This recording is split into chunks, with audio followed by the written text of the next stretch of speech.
यहाँ उपस्थित सभी चंद्रशेखर की पाठशाला के इस आयोजन के निवेदन करता, फ्रेंड्स ऑफ आनंद आयोजक के सभी सदस्यगण, इस कार्यक्रम के पीछे मूविंग स्ट्रेट पूर्व सांसद भाई आनंद मोहन जी, इसका संचालन कर रहे भाई अनवर जी, यहाँ सभागार में उपस्थित अनेक पुराने हमारे आपके मित्र भाई कन्हैया बिरारी जी समेत उपस्थित यहाँ भाइयों और बहनों,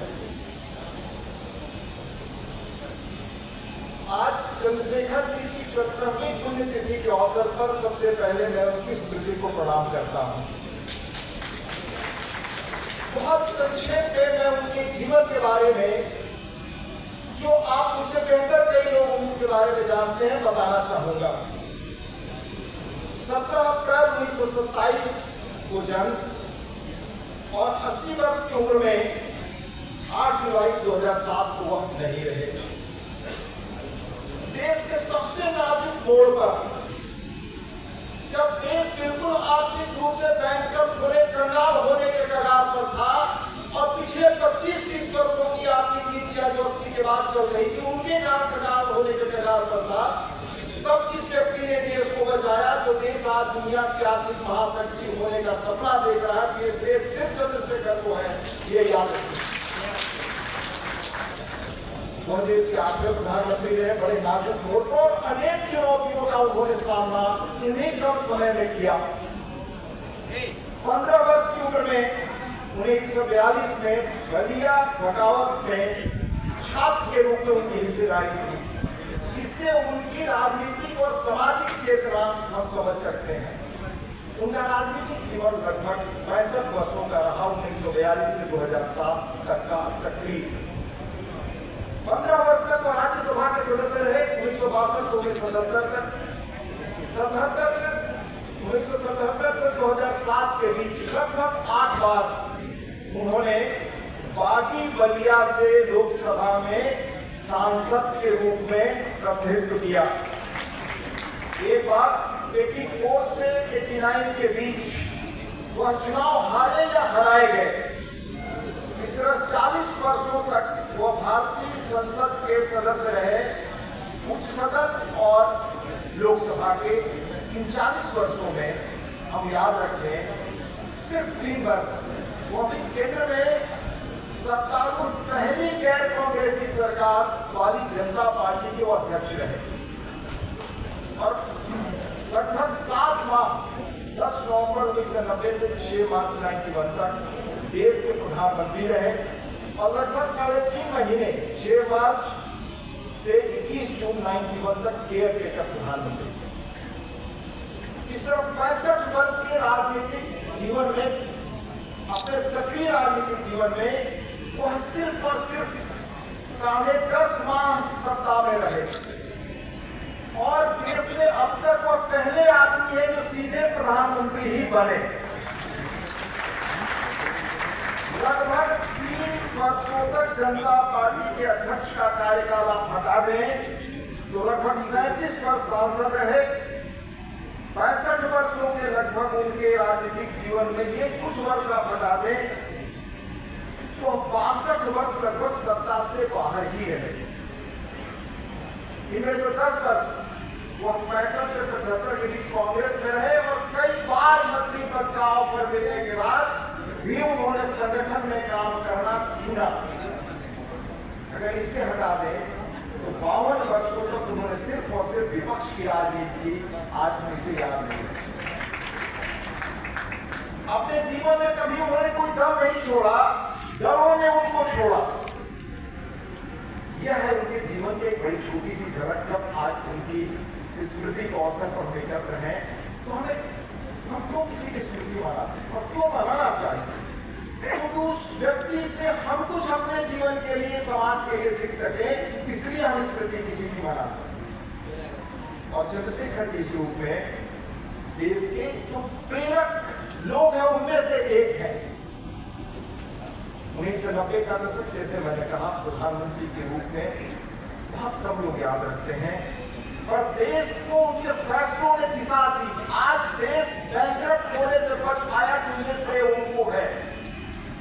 देश में उन दिनों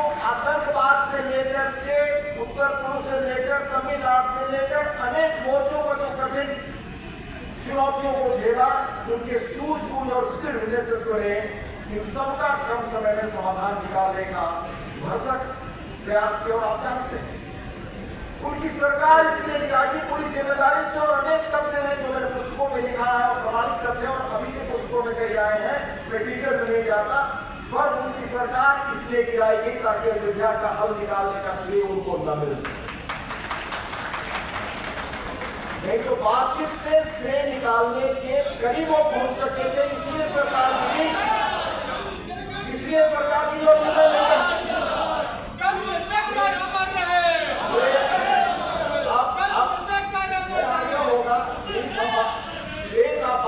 तथ्यों को जानिए। शरद पवार जी जैसे राजनेता ने अपनी आत्मकथा में यह बात लिखी है और अनेक लोगों ने लिखी है, मैं आपको बता रहा हूं। उनके व्यक्तित्व के 4 पहलू हैं जिन्हें हमें याद रखना चाहिए अपने जीवन के लिए, अपने बच्चों को बताने के लिए कि हमारे देश में कैसे प्रेरक लोग हुए हैं। पहला, कन्विक्शन, आस्था, जिसको जिन चीजों को, विचारों को माना वो हम तक मानते रहे, वो गलत और सही हो सकते हैं, उसमें बहस हो सकती है, पर उनका कन्विक्शन अपने कमिटमेंट्स और अपनी आइडियोलॉजी और समाजवाद के प्रति अंत तक रहा। इसीलिए जो पुस्तक अंग्रेजी में हमने लिखी उनकी जीवनी पर, वो पहली अंग्रेजी की जीवनी the last icon of ideological politics, तो उनमें अद्भुत रूप से कन्विक्शन था, यानी आस्था, यकीन था अपनी चीजों को, और इसको पाने के लिए अद्भुत रूप से उनमें करेज था। ये सिर्फ कन्विक्शन ही नहीं था बल्कि करेज था, साहस और हौसला था, और इस अपने संकल्प को साकार करने के लिए कंट्रीब्यूशन जो समाज को दे सके, वो कंट्रीब्यूशन की क्षमता भी उनमें थी। तो कन्विक्शन, करेज, कंट्रीब्यूशन और फॉरसाइट, योगदान और विरासत, और उसके बाद सिविलिटी, इसे शिष्टता और मर्यादा कहते हैं। हर दल में उनके परिचित आपको मिलेंगे, कोई उनके जीवन में उनका दुश्मन नहीं रहा। ये सिविलिटी, ये मर्यादा राजनीतिक जीवन में आपको अद्भुत रूप से उनमें दिखाई देगा। ये 4 चीजें उनके जीवन के विशिष्ट पहलू, कन्विक्शन, करेज, कंट्रीब्यूशन और फोरसाइट और सिविलिटी।